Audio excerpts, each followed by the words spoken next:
good evening, and once again, a very warm welcome to Geylang Serai Virtual Community Club, our post-budget 2021. My name is Sylvia. What a great pleasure for me to be your host this evening. All right, we're going to have our guest, which is in the house. If you have tuned in to Tuesday, which is the same program as this, our post-budget dialogue 2021, let's take a look at our guest right here. He's none other than our Mr. Thevathasan. Mr. Thevathasan, hi. Hi, Sylvia. Thanks Say hi to everyone. Hi, everyone. Thanks for having me here again. It's Yes. a pleasure to be here. I think we had a really great session the last round. Exactly. And I'm thankful to be back. I've got so many good feedbacks about you. You are quite a popular person, I must say. Oh, Yeah. oh no. He's very astonished by my compliment for a minute. I know my socks got a lot of attention the last round. Oh, this time round, you hide it, right? You don't show anybody I your hide my socks, socks right? this time round. There you can see a little bit of it. Yeah. All right. And of course, it's all about our post-budget dialogue 2021. All right. We're going to move on to our slides right now, and we're going to tell you all about our post-budget. What you need to know, and of course, how can it help you too, all right? Now, what is this whole slide all about? It is actually a 10-part series on Singapore Budget 2021. Episode 1 and 2, we have spoken about household support packages for families and households. Episode 3 and 4, we have already spoken about support for workers, which is our job support scheme. And episode 5 and 6, we have spoken about support for businesses. Now, for our episode 7 and 8, this is, of course, our 8th episode, by the way, we will be touching on our COVID-19 resilience package. And for episode 9 and 10, that will be for next week on Tuesday and Thursday, 8:30 p.m. to 9:30 p.m. sharp. We will be touching on the Singapore Green Plan 2030. So do stay with us, and here we are. We have with us our Mr. Thevathasan. Mr. Thevathasan, he is a very successful person, I must say, right? I try to be. Yes, he is, all right. You should know that he has a very good, great general knowledge, and not only that, he's the expertise in his field. How about this, Timothy? Why don't you tell our audiences what do you do? Okay. Well, I do a few things now. I do insurance as in an advisory capacity, right? So financial wellness strategy, financial planning for people, and that's one of the core things that I do. And I also look at different areas where I feel that at this point in time I want to help people, and the areas that I'm looking at are in the areas of training and coaching, right? So people who need help to find their purpose, people who need help to achieve their goals, that's one of the things that I look at as well. And the third thing that I'm looking at right now is in the area of recruitment, especially in these times where people are struggling to find jobs, they're being retrenched. And I think this is a worthy avenue to go and look at to see how we can match people with jobs. And that's the whole ecosystem of what I feel like I should be doing at this point in time in my life and in my career. Build an ecosystem of how to help people. Yes, right. So help people in different areas, in financial planning, in job searches, and in finding their purposes. There you are. All right. So that's the reason why we have our wonderful guest, Thevathasan, right here together with us. All right. We're going to move on. Next up, something very happening. Yes, everybody is looking out for it. Stand a chance to win vouchers. Now, how do you win vouchers? Later on during the program, there'll be 2 quiz segments, one during the middle of the program and another one towards the end of the program. Now, what happened is we're going to ask you a question. All you need to do is to like and share and comment the correct answers into the comment section. Now, for all you know, you might be the lucky one who's going to walk home with a $10 NTUC voucher. Now, do remember, you've got to like and share before you can comment the answer onto the comment section, and that's when we'll be able to pick you as our winner. Let's move on. What is Singapore budget all about? You have heard about it all over everywhere. We've been speaking about it ever since last year to this year, especially during the COVID period. Now, it provides a comprehensive suite of measures to create and to tackle the challenges ahead of Singapore and to emerge stronger together. Now, it normally begins on the 1st of April and ends on the 31st of March the following year. And every budget builds on the foundations that is laid by earlier budgets, thereby charting a long-term strategic financial plan for Singapore. As of this week, here we are. We will be speaking about our relief for recovery. And we do know that on Tuesday, we have been talking about this topic too. So we're going to touch a little bit more about our COVID-19 resilience packages. Just an overview, what is our COVID-19 resilience packages all about? Let's take a look at the next slide over here. Now, we have a total of $11 billion being set aside for three key prongs. Now, we have our public health and safe reopening, support for workers and businesses, support for specific sectors that are still under stress also. Now, let's take a look at the budget, how this $11 billion is being distributed. Next slide over here. Here we are. This is, of course, the $11 billion that is being thrown into our relief for recovery. You can see on highlighted portion over there, there's a $4.8 billion that's put into public health and safe reopening. $5 billion has been placed into support for workers and businesses, and $1.2 billion has been placed into support for specific sectors. Right. So let's take a look at a slide right here. Last Tuesday, which is on the 13th of April, we have spoken about our resilience budget, which is all about supporting workers and protecting livelihood. We spoke about the NTUC Care Fund, etc. And of course, tonight we will be speaking more about our resilience budget, which is supporting for businesses. Here we go. Let's jump and dive deep into it. We have our enhanced property tax rebate for 2020. Now remember the increased property tax rebate, there will be increase of property tax rebate for qualifying commercial properties such as hotels, service apartments, tourist attractions, shops and restaurants from 15% to 30%. Okay, there you are, 15 or 30% to 100%, I'm sorry. And of course, there's also an increase in property tax rebate for integrated resorts from 10% to 60%. And of course, all other non-residential properties will receive a new 30% property tax rebate. Timothy, I know the moment you heard increased property tax, everybody like, increased property tax during this scenario? No, it's actually increased property tax Rebates, yes. Yes. Do you happen to have any non-residential property whereby you get to enjoy this? No, not at this point in time. I mean, I closed my businesses a while back. Yes. But it's something that will definitely help a lot of businesses. I think one of the biggest costs is always things to do with the property. Exactly, yes. Right? And so any form of rebate, I think, will help the businesses in terms of their cash flows. I totally agree, especially when rental is always a fixed cost, right? It's a huge cost. It's a huge cost. Yeah, it's a huge cost. You're right. So there you are for our COVID-19 resilience package, right? We actually have our enhanced property tax rebate for 2020. Now, we also have our enhanced renter waivers. There's an increase in renter waiver from 1 month to 3 months for storeholders in hawker center managed by the NEA or NEA approved or appointed operators. There's also an increased rental waiver from 0.5 months to 2 months for eligible commercial tenants of government agency. Now, other than that, all other non-residential tenants of government agency receive 0.5 months worth of rental waiver. Here we are, okay? Let's move on to the next one. And we have over here, what other schemes that we have? We have our cash flow support.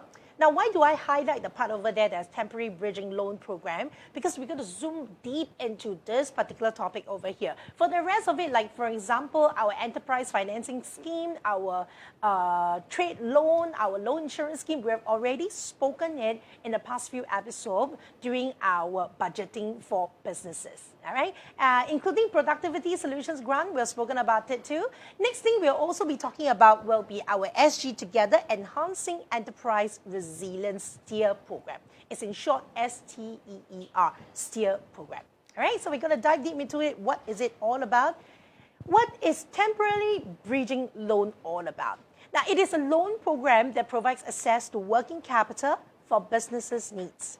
Now, this temporary bridging loan program has been extended for 6 months from the 1st of April 2021 to 30th of September 2021. Are you eligible for it? Let's check out the next slide over here. Here you are, right? So what is the maximum loan quantum that we have over here? It's actually 3 million Sing dollars per borrower. And please kindly note that borrowers are subjected to overall borrowers group. There's limit to 20 million for this temporary bridging loan. What is the maximum repayment period? It will be 5 years. Risk share will be at 70%. You can take a look at the risk share over there, right? Now, the borrower is actually responsible to pay 100% of the loan amount. So don't think that it's a risk share of 70% means you only pay like what, 30% or 70%. That's not the way, okay? And of course, when default occurs, the participating financial institutions are obligated to follow the standard commercial recovery procedure, including a realization of security before they can make a claim against Enterprise Singapore for the unrecovered amount in proportion to the risk share. Remember, it's capped at 5% per annum for our interest rate. All right, so let's move on. What is our SG Together Enhancing Enterprise Resilience all about? In short, we call it the STEER. It is a program that will support funds set up by our trade associations and chambers or industry groupings with the aim of supporting other businesses in a wide business continuum community to tide over the challenges, which is arising from our COVID-19, and of course to push on with tremendous and transformation efforts in preparation for the economic recovery. Now, of course, our supportable uses of our fund include our grants for business sustenance, and of course, we also have our business growth, and not only that, capability in upgrading too. Here we are. So this is what our SG Together Enhancing Enterprise Resilience, in short, STEER, is all about. All right? Okay, now, before we moved on to, I know everybody's favorite, which is a quiz time, right? Yeah, but let's take a look at who is online first, all right? Everybody's waiting for prizes. Yes. Okay, I think there's something wrong with my phone. I think I need to log out and come in again. Give me a minute, okay? I would love to say hi to every one of you who is online together with me right here. And here we are. All right. Wow. Would like to say hi to, let me see. I'm still stuck over there. CK Tham, Judy Hoon. We have Guan Hock Teo. Guan Hock Teo, can go back to the previous slide again. I haven't finished reading. Okay. Wait, I still reading. This font is what? It's Calibri and Oreo. Okay. Anyway, Dave So say good evening, Sylvia and Thimothy. Is it a loan to build a temporary overhead bridge? Okay, we shall move back to the slide for you to see. I believe the slide that you wanted to see will be our temporary bridging loan. Okay, I'm going to show you. This is what the temporary bridging loan is all about. Okay, I think the most important factor over here, Timothy, is that we have to see that it has been extended for another 6 more months from 1st April 2021 to 30th September. Yes, I think that's probably the key thing for this particular program. Exactly. It's access to money for companies, right? So Correct. it's enhancing their cash flow.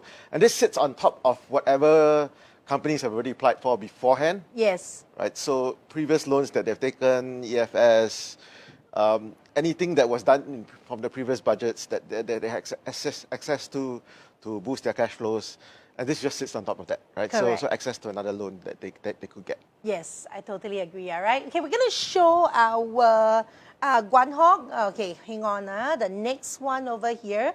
I believe this is what you want to know also. This is all about our temporary bridging loan. All right. Here you are. Of course, the maximum loan quantum of 3 million per borrower. Maximum repayment period will be 5 years. Risk share, remember, is at 70%. Now, remember, in default, during times where you default, right, the participating financial institution will still be obligated to follow the standard commercial recovery procedure, including the realization of the security before they can make a claim against Enterprise Singapore for the unrecovered amount. By the way, this temporary bridging loan is actually started together with our Enterprise Singapore. Yeah, all right? Okay, you can always take a print screen if you want to. You can always take a print screen. Hang on, let me go in again. All right. Okay. There's lots of flying hearts over here. Okay, I'd like to say hi to Shalene Ko. Hello, Timothy, she say. Hi. Hi, Shalene. So Sylvia Tham and Judy Hoon are watching with you. Cool. All right. We have quite a strong viewership of 49 live audiences. Thank you very much for supporting our post-budget dialogue 2021 with Sylvia Tham right here. All right. So you can take a print screen, okay? Okay. I just want to let Guan Hock know. Guan Hock know you can take a print screen so that you have the information. But even if you missed it, right, do not worry, because after the end of the program, the entire program will still be on our Geylang Serai Virtual Community Club platform. All you need to do is to search for the video. You can re-watch it. All right? So here we are. Okay, before we moved on to our favorite quiz question over here, right? I have quite a number of questions that came in regards to the temporary bridging loan, all right? So I'm going to ask Timothy about it. Of course, I've given Timothy the questions in advance. His answers are perfect, but I just want to ensure that the facts are correct. Thanks. Especially the figures, you know? Thanks, yeah. It's All important. right. It's important to get it correct. Correct. Okay, so here we are. I have someone by the name of Sloan, S-L-O-A-N. She wrote in, Sloan should be a she, right? Yeah. Okay, she said that, can enterprises take out another loan under the extended program if they had previously taken a temporary bridging loan, TBLP, yeah, and of course, any other EFS loan? And the answer is yes. Right? Okay. So I think I mentioned it earlier, that it builds on top of whatever was given out previously or they have applied for before. Right. So as long as they don't hit that $3 million limit, they still can apply. Of course, they need to meet the criteria that's set out by Enterprise Singapore and also the PFIs. Yes. And if they meet the eligibility criteria, go through the whole process and the bank says okay, then they will get the loan. Right. So there you are, okay? Timothy have answered you the question. Next question is from Eunice. Eunice actually say, can enterprises apply for the TBLP multiple times with different PFIs? That means, are they able to actually apply for this temporary bridging loan?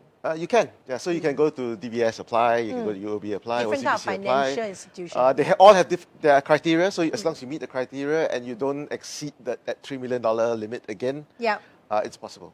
Yes. So there you are. Very good news for my first two audiences who have just asked me the question.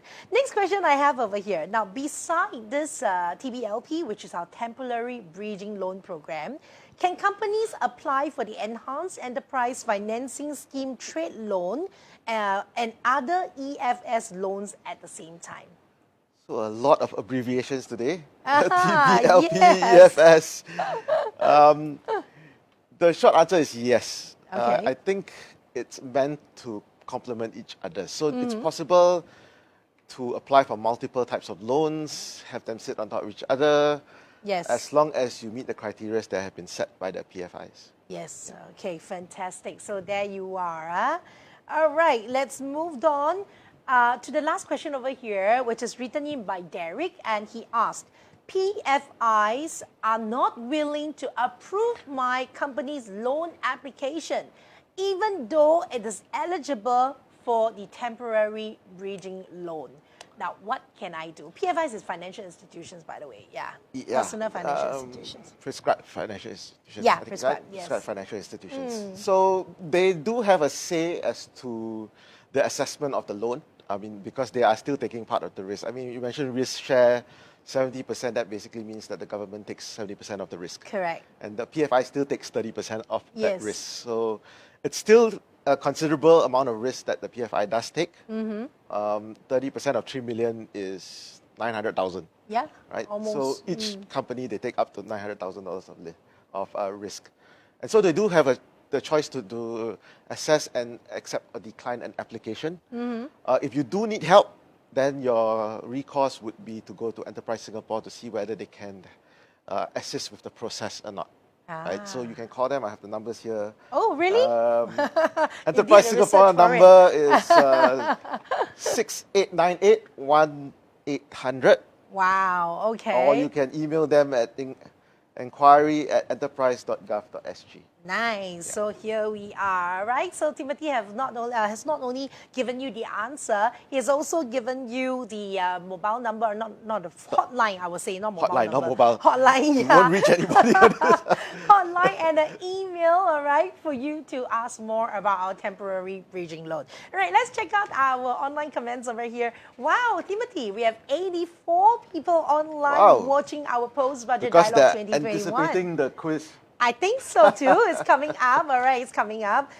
Okay, we'd like to say hi to Charmaine Lim. Do you take questions?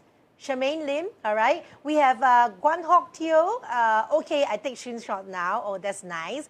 Does it apply to car loan? No, it doesn't apply to car loan. And Guan Hock actually recently just asked, right? He said that is this loan about bridging overhead bridge? It's not. It's a temporary bridging loan to bridge you through the recovery of the COVID period. All right, during our pandemic over here. Okay, Charmaine Charmaine put in the number for you. Wow. Oh, thanks a lot, Charmaine. Yeah, thank you, Charmaine. Thank you for sharing the number so everybody knows it. Yes, I think that's very, very important. All right, so next up is the moment that everybody is waiting for. We will be kicking start our quiz right now. So once you're ready, we're going to show you the quiz over here. There you are. The Temporary Bridging Loan Program provides access to working capital for business needs, and it has been extended for 6 months from the 1st of April to the 30th of September 2021. Is this true or false? Now remember, you have got to like and share this live stream before you comment the correct answers into the comment section, and that's where our staff will be picking up one lucky winner who's going to walk home with our $10 NTUC voucher. There'll be 2 quiz segments within this program. This is the first one, and there'll be another quiz segment which will be coming up towards the end of the program at 9:30 p.m. All right, so here you are one more time. The Temporary Bridging Loan Program provides access to working capital for business needs, and it has been extended for 6 months from 1st April 2021 to 30th of September 2021. Is this true or false? We're going to hold the screen there for you for a while. All right, meanwhile, I'm going to turn over and, of course, talk to Timothy over here. Timothy, all right, tell me, what are you busy with, like, for example, maybe today or even yesterday when you're not on my show? Today, oh man. Today was a really busy day. I think I had a meeting to do with something to do with digital marketing for a webinar that we're doing. Nice, okay. That's coming up. So that occupied pretty much my whole morning. Mm-hmm. And the afternoon, I was running around doing several different things, actually. And then I had to prepare for this. So I spent some time preparing for this as well. Yeah, right? I understand. There you are. So quite a busy day, right? Definitely. End to end today. Yes, I totally agree. My mornings start really early because I have kids. So it's like 6 o'clock up and running around to send kids to school. Wow, this is a very good papa, I must say. Nowadays, a papa all have to send the kids to school. They don't take buses anymore, right? Do they? It's a way of spending time with the children. I agree that 20 or 30 minutes in the car, it can be very quality time being spent together with your loved ones. And so I feel that we should make time for family and our kids. I mean, everybody is very busy, so we have to deliberately carve out time. Exactly. And so this is one way of doing it, I guess. Yep. I totally agree. So there you are, all right? So once again, we're going to come back over here to our quiz time. I'm going to read the question one last time, and then that's where you need to like and share the live stream, comment the correct answers into the comment section, and that's when you might be the lucky winner who's going to walk home with a $10 NTUC voucher.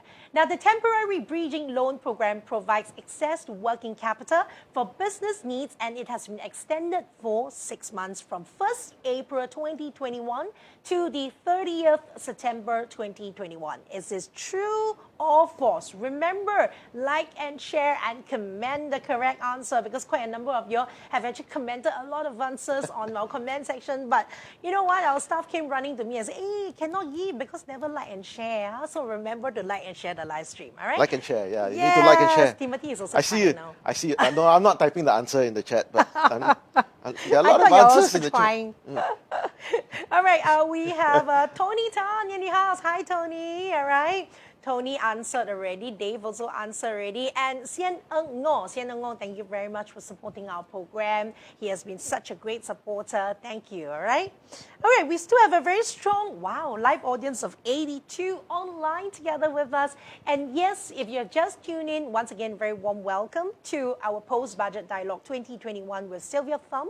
Our guest for today will be Timothy. It's all about our Singapore budget, what you need to know, and how it can help you out. That's very important. All right, let's count down for our quiz time. 5 seconds, shall we, Timothy? Yes, let's Ready? do that. 3, 2, 1. 5, 4, 3, 2, 1, and let's it's move gone. on to the next slide we have over here.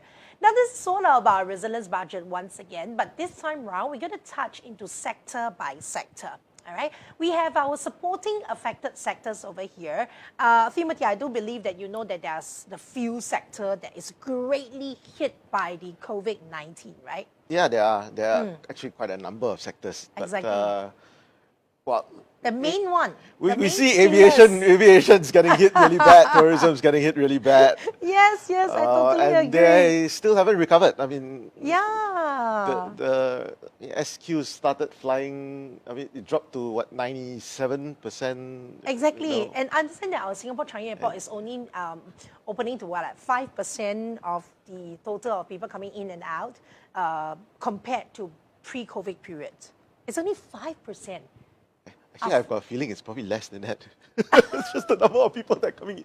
I mean, nobody's really traveling much. Yes. There are Unless not it's that for many. business. Yeah, not many people that. I think last I heard there are like 15,000 or 18,000 people that came in or something like that. Yes, yeah. That's a minute number compared to the Pre-COVID, millions that used to right? come in, right? Exactly, yeah. So there you are. We have got to have our resilience budget on our aviation sector. You can read on the slide over there. We have our enhanced job support scheme for businesses whose activities are based principally in our aviation sector. For example, 75% wages offset for the first 4,600 of monthly wages for every local worker in employment for 9 months. Now, this enhanced job support scheme, right, we have covered it totally in full under our support for businesses. So you can always find our post back again on Geylang Serai Virtual Community Club platform. That's when you'll be able to re-watch it, okay? There will also be a 350 million enhanced aviation support package to provide with cost relief for airlines, ground handlers, and also the cargo industry, as well as to maintain a minimum level of connectivity. Now, that is very, very important. But there's something I would love to ask Timothy. In fact, you know, these measures are actually to mitigate, not so much about to negate the impact of the pandemic, right? Mm-hmm. So what do you think that if I said that players within the aviation sector, right, should actually seek ways to keep afloat on their own, rather than to, you know, when is my budget, my resilient budget? Yeah. What do you think of this statement? I think it's probably accurate. Right? I don't think there's any way that the government can prop up every single industry. Okay. There's just not enough money, right? Yep. And so they're putting money where they feel there are strategic industries that need to be helped with. And aviation is a key sector for our country, and the government knows that, and they put money into it. It's not possible to just offset whatever the companies have lost. And I think it's not a good thing either to do that. My companies need to take responsibility to try to reinvent themselves or refine their processes and relook at where they can streamline costs and create efficiencies. And those are things that are the responsibility of the company. I think what the last year has shown us is that there needs to be a lot of change in what we do. Exactly. In the way we think, in the way we operate businesses, you know, in handling people, in redefining jobs. There's a lot of things that need to be done to create a lot more efficiencies in what we do. And that should drive down costs for companies. But you can't expect the government to give handouts every time we... I think we need to move away from that mentality that, you know, government's going to bail us out every time we have problems. Yes, yes. I don't think it's possible for them to do it all the time and every time. right? There needs to be a lot that we need to do ourselves, whether it's individuals or whether it's companies. Agree. Right. I totally agree. Yeah. So you do agree with this statement that they have to find ways to stay afloat, right? Rather they than do. I mean, waiting for the resilience budget, more and more of it coming up. Yeah, and the companies have, I mean, they've done it by way of, I mean, immediately to sort of get rid of redundancies if they have, because of the reduced, air traffic. They looked at ways to refine their processes as well. The people that stayed on, they tried to keep them on. They have pay cuts, and all this was done so that they can still run the company instead of having to close it down, which is even worse, right? Correct. I agree. So they have done things to try to help with the process, and of course the government's money coming in just helps tide it over a little bit, I guess. Yeah. Because I guess the resilient budget is very important, especially for our aviation industry, because it actually keeps the Singapore calls capability. And not only that, it actually keeps the position in the industry too. But you know what, Timothy? Not only they're investing into like cost relief or job support scheme, etc., right? They are also investing into things like, for example, the on-arrival testing, the temperature testing, temperature screening, and even biosafety system. Do you think that this kind of investment to this kind of devices, right, will actually help the aviation industry, especially when nobody travels now? Nobody travels now, but you are preparing for when people do start traveling. And I think there's just a report that just came out today that talked about possibly air travel resuming in the second half of the year. And that's a good sign, right? So we're just prepping for that. I think the government has a lot of foresight in some of these things that we plan, and we're looking forward to when it's going to be possible. I mean, we talked about travel bubbles as far as November last year with Hong Kong. Yeah. Unfortunately, it didn't materialize, right? So we're still talking about travel bubbles with Hong Kong, with Australia. We've got a meeting next month with Malaysia that supposedly is to talk about opening up, whether it's Causeway or whether it's air travel to KL. And the signs look like we are progressing in the right direction. And so we need to have all these things in place, the processes in place, the equipment in place, so that when we are, when it's ready to go, we're all set. We are prepared. We are prepared. If we can fly, I guarantee you everybody wants to fly. Everybody's been stuck in Singapore for a year. We've had to resort to staycations as a form of holiday. You've never seen so many Singaporeans in a Singapore hotel ever. You're right. So, like queues of Singaporeans to go into a hotel. You never had that. And COVID basically created this whole thing. Correct. And everybody's waiting to travel. Everybody wants to go on a holiday. Everybody wants to go and visit relatives. Exactly. I've got a brother that migrated to Australia last year during COVID, and I haven't seen him since then. So we're all waiting to fly as well. I see. Yeah. So there you are. Investing in all the system is actually preparing for the moment the world opens up. Yes. Right? Am I right to say that? Okay. And we like to plan ahead. I think that's a good thing. Exactly. We like to plan ahead. All right, let's take a look at who's online right here. We have 83 viewers online. Thank you very much once again, all right, for joining us. And do not forget to participate in our quiz segment over here. Okay, comment the answer, like and share too. All right, going to move on to our next slide over here that we're going to show you what are the other sectors whereby the resilience budget will be on. Let's take a look at our slides right here. Now that will be our tourism sector. Oh my goodness, tourism sector badly hit, just like aviation sector. Once again, the enhanced job support scheme, I will not be going into it because we've already done it during the previous episode, all right? Then, of course, we are putting into 90 million for our tourism recovery efforts to help the sector rebound strongly when the time is right. All right, Timothy, just like to ask, what do you think about this 90 million being pumped into our tourism sector? Do you think it's enough? Nothing is enough. That's a very difficult question, right? Yeah. Like you said, nothing's enough. I think it's going to help, right? Whether it's enough, I guess time will tell. But at least they're getting some form of help. I think tourism sector has been hit quite badly. People who do like local tours, basically have no jobs. Yep.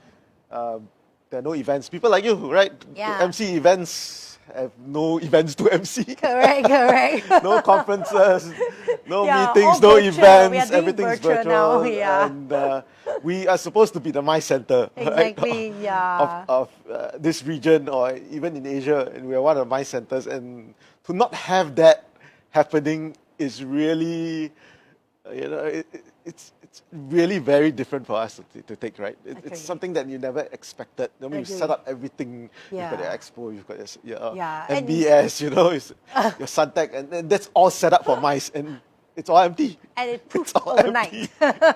And it's all empty, right? And early on you were saying that a lot of Singaporeans, we have been stuck in the country for the past 1 year plus already, right? 1 year, 1 month already, in fact. Yeah. Almost March to March. Yeah, 1 year, 1 month More already. than that, yeah. Yeah, okay. Yeah. But we're stuck there for so long. And Gosh. what happened is that our Singapore government actually have this Singapore Rediscovery Voucher. Did you use your Singapore Rediscovery Voucher? It's $100 per person. I just use one set. So my wife said, Staycation. yeah, for a staycation. Yeah, I used for a staycation. And I have another month or so to use the rest of it. Because it expires in June, right? So yeah, I got about a couple of months to use the other set. Yeah, so we have our Singapore Rediscovery Voucher over there. Okay, this is the question I would like to ask Timothy. Do you think it's possible for the $320 million being spent on the Singapore Rediscovery Voucher, right, will be able to replace the loss of tourism receipts for this year? Not replace it in full, of course. Right? I actually pulled out stats from 2019. Wow. And the tourist dollar receipts was 27.7 billion. Wow. So Brilliant. 320 million is not even a quarter is of a it. fraction Oh, of no. the amount that the tourists have spent here. But it's a good way to, I think it's twofold, right? It's to kickstart the industry a little bit. When I went to stay for my staycation, I booked into the hotel, and the hotel told me it was full occupancy. Yeah. So you don't. I mean, it's been a while since you heard that a local hotel has full occupancy. Exactly, right? correct. And that's a good sign, right? So it's a ripple effect, right? Hotels have full occupancy. Chances are the F&B, there's business there. The surrounding, I mean, if it's Orchard, the surrounding areas will also the retail, the food and beverage. They all benefit from the fact that Yep. we are doing this, and you have all your attractions now. We at least have people going to the Correct. zoo, to the Yeah, Sentosa, the Wild Wild Wet. the night safari. Supposed to go to night safari, haven't gone yet. So it's at least it's kicking start. If not, all these attractions would be like ghost towns. Yeah, I totally USS, agree. there'll be nobody sitting in the roller coaster. Yeah. But the thing is, do you think that, with 320 million, what happened if, the COVID might be here to stay for another year? That's definitely not enough. I don't know. Honestly, I don't know. I think we can do as much as the government can do as much as they can. At the end of the day, whatever happens with this particular virus, nobody's really going to know. Yep. We look like we are trying to turn the corner. Yep. With vaccinations progressing quite quickly. I think we're over 1 million now. And hopefully by third quarter, we should be done with most people. And that looks good for us. Right? Yeah, I agree. And hopefully the vaccine is good enough for things to resume. We see stages, right? Offices opening up, people going back to work. And those are good signs. Yeah. I know people now have a little bit of a tug of war as to whether they will prefer to stay at home or to go back to the office. When people started working from home, everybody was like, I don't want to go home. Complaining I've about got it, kids around the house. I've got noise. And then now, 1 year later, everybody's like, I don't want to go back office. Too comfortable remaining at home. I like to wake up at 9 o'clock and start work. Yeah, I don't want to wake up at 6 o'clock and get ready and go to travel to the office. Correct. So humans are hard to please. Yeah. Well, in You fact, give- change is the only constant around Yeah, here, right? So actually, we actually do things step by step. Am I right to say that? Yeah, right? it is. Step by step. Yeah. Like, for example, earlier on, we were speaking about the 320 million Singapore rediscovery voucher. What happened if COVID lasts for another year? Well, we have taken our first step to try to keep our tourism sector, keeping them afloat, right? Yeah. Yeah. Yeah. Okay, now, talking about our tourism sector, right, there's something that's very important also, which is the talents that is within the tourism sector. What do you think can be done to retain this talent? Because if every talent leaves this industry, right, and suddenly when the industry comes back and everybody start on with our tourism sector, there will not be experienced talent to lead the market or to lead the whole sector. And newcomers, it's not that newcomers is no good, they are good, but they do not have the experience or the expertise, to carry the sector to even greater heights. So how do you think we should retain talent that is within the tourism sector? That's a chicken and egg problem, right? You want to retain them, but it's not viable. And so some companies have resorted to, pay cuts, voluntary leave, so that they can retain people in positions. And that's one way to go. There also are areas where people move around within the industry, and it's like musical chairs. The unfortunate thing is I don't think it's going to be possible to retain all talents. And the government has already talked about having to reinvent ourselves, retrain ourselves, and look at different avenues that we can also apply ourselves. And so I do feel that some people will take the chance to leave the industry and look for other things that they may want to apply themselves to. And I think that's not entirely bad, actually. Right? People need to also explore where they are. Again, what I'm doing, things to do with the purpose, and where their goals are, whether they get sick of a certain sector and they want to change, and this is an opportune time for them to look for that change, to explore running their own businesses, to explore different things that they want to do or different ecosystems that they want to build, just like what I'm doing, right? So it's an opportune time for people to reassess where they are at. I think there's been a lot of reflection during this whole 1 year plus of 1 year of reflection. being stuck at home. Everybody starts thinking of, where am I doing with my life? Where am I going? But do you know actually how do I feel about this whole thing is that I feel that to retain talent isn't difficult at all. Now, why would I say that? Because maybe at this point of time where there's really no jobs within the tourism sector, right? There's no demand, right? And I guess everybody have to survive. So we have to move out of the sector to find something else to do just to survive. But I am quite confident that once the tourism sector is back, right, we will still have our old talent, our old expertise who will flock back into the tourism sector. I think a lot will. Yeah. Because that's their passion. Yeah. So, I've got a friend who was in the medical line, right? Came back and couldn't get a job in the medical line because he was posted overseas for a while. And he had to take up another job. And just recently, I think he's looking at going back to the medical line.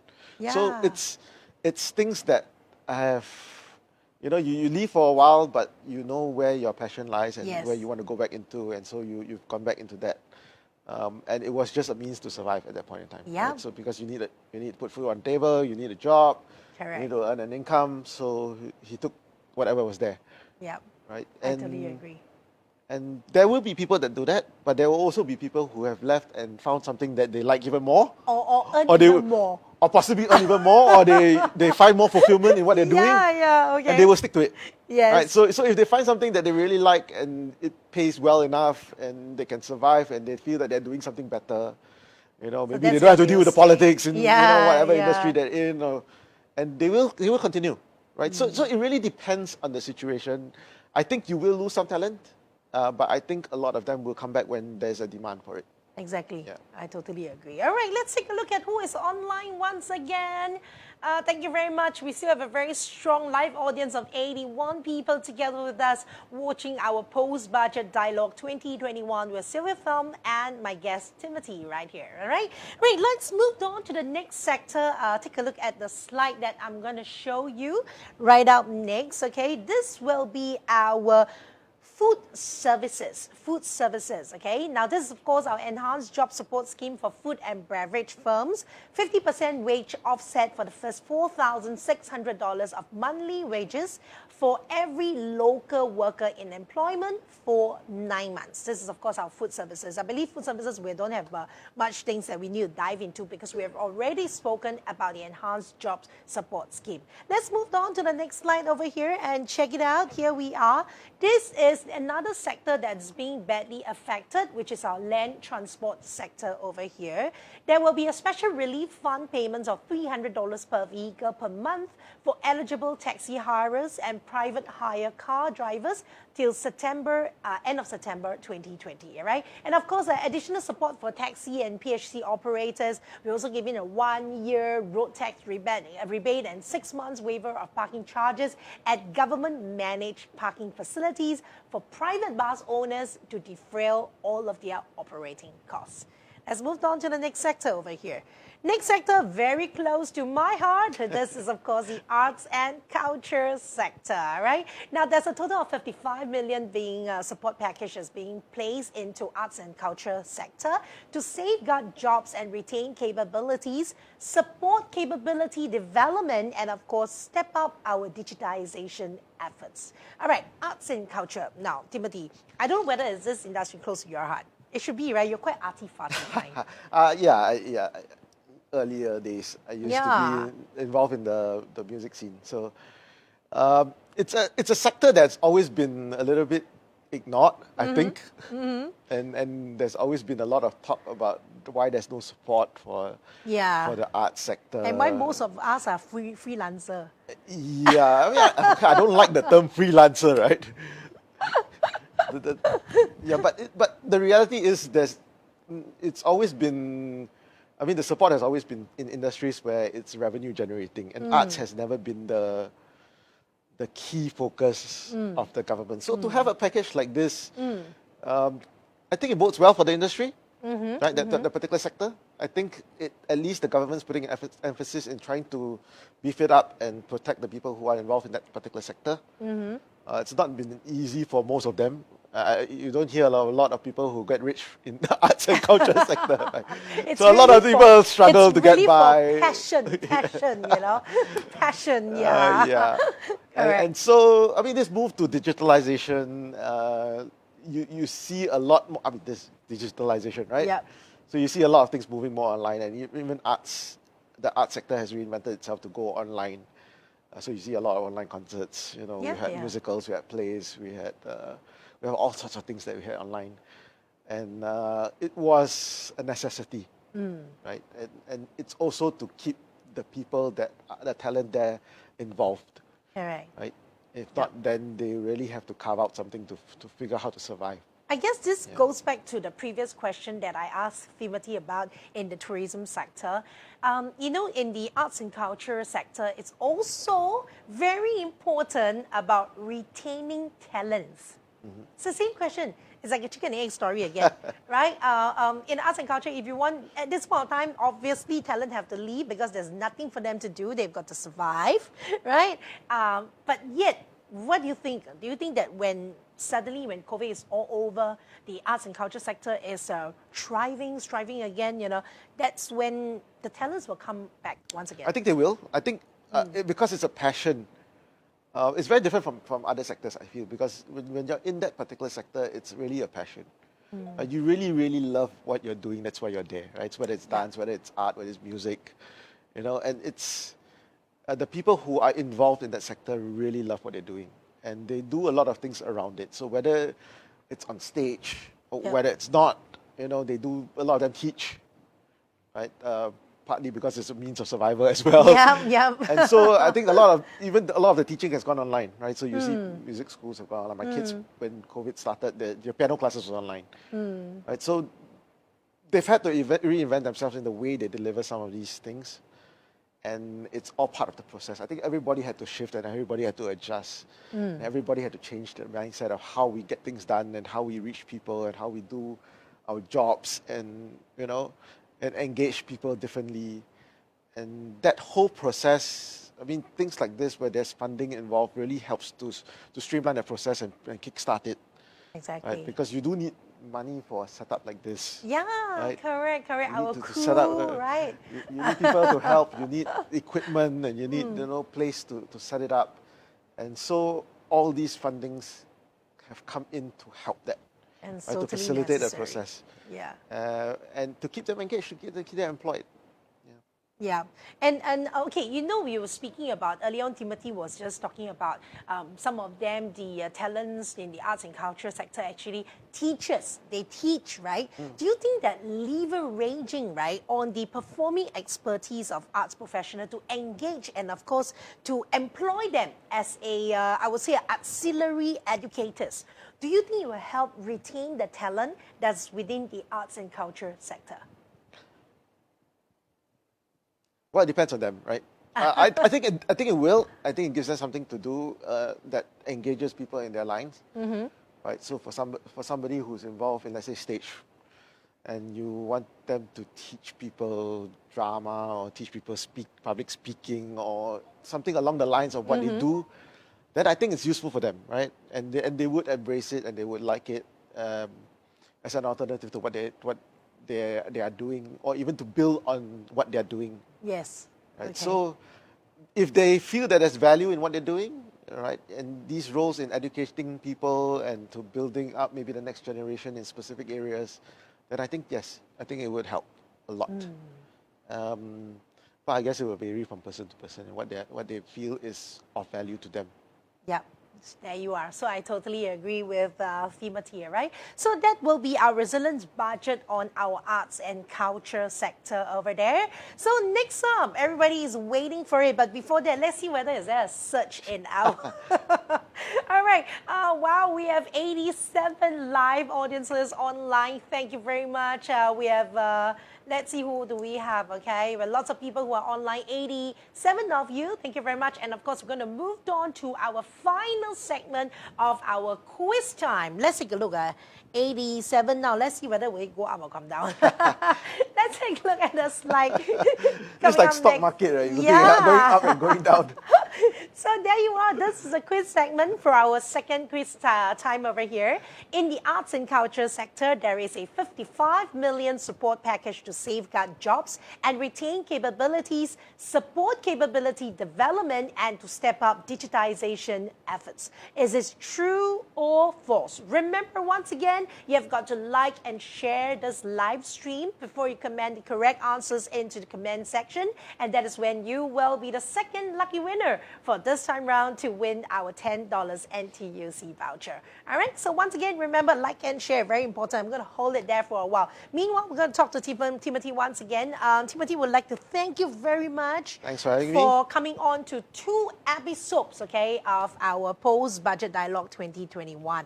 It's really great pleasure that we have you, and I can see the engagement that we have with all our audiences. So many people jumped in and comment on the previous episode. We'd like to thank you for your support for our Post-Budget Dialogue 2021. Yeah. Before we go, of course, let's take a look at Timothy. Timothy, do you have anything that you would love to say to all our Geylang Serai Virtual Community Club audiences and even Singapore as a whole?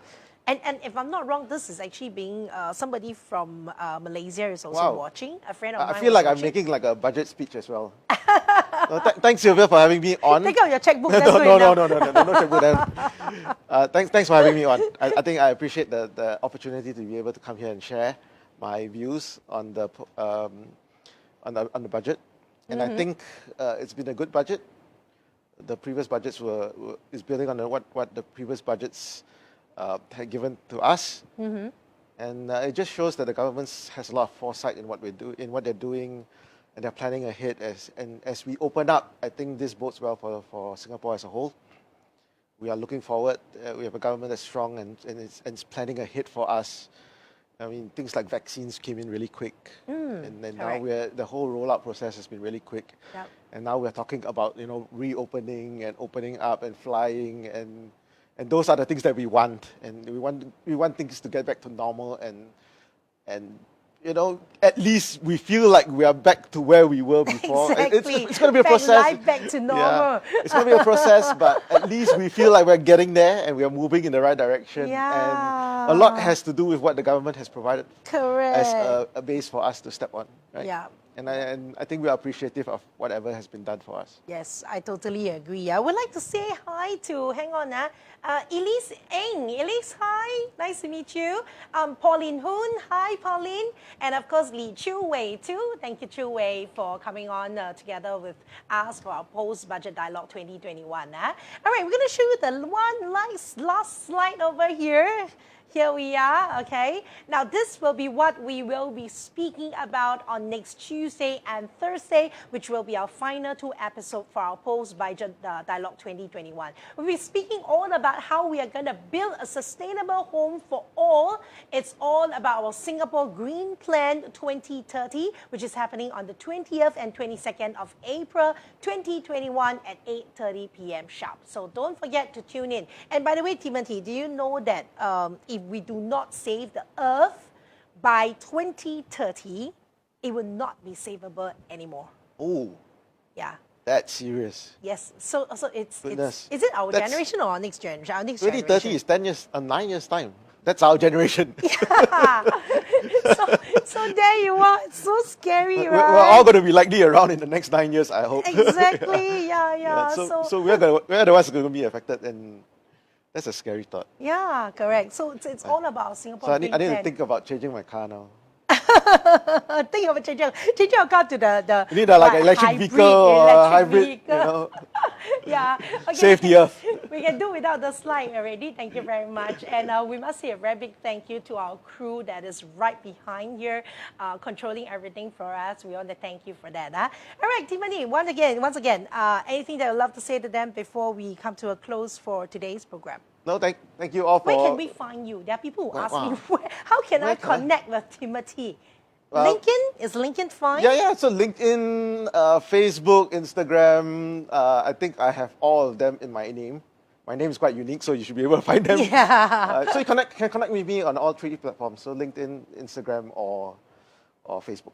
Yes. I'm happy to connect with you, and if you have any questions, just private message me. Yes, so there you are. Thank you very much once again for Timothy for joining us for 2 episodes of our Post-Budget Dialogue 2021. Do not forget that next week on Tuesday and Thursday at 8:30 p.m. to 9:30 p.m. sharp, we will be having our Singapore Green Plan, our last 2 episodes for our Singapore Budget 2021. Once again, my name is Sylvia, and this is Timothy. Let's pan over to him, Timothy. And thank you very much for joining us Thanks, for tonight. And of course, we'll be signing out. Have a good night. Goodbye. Good night.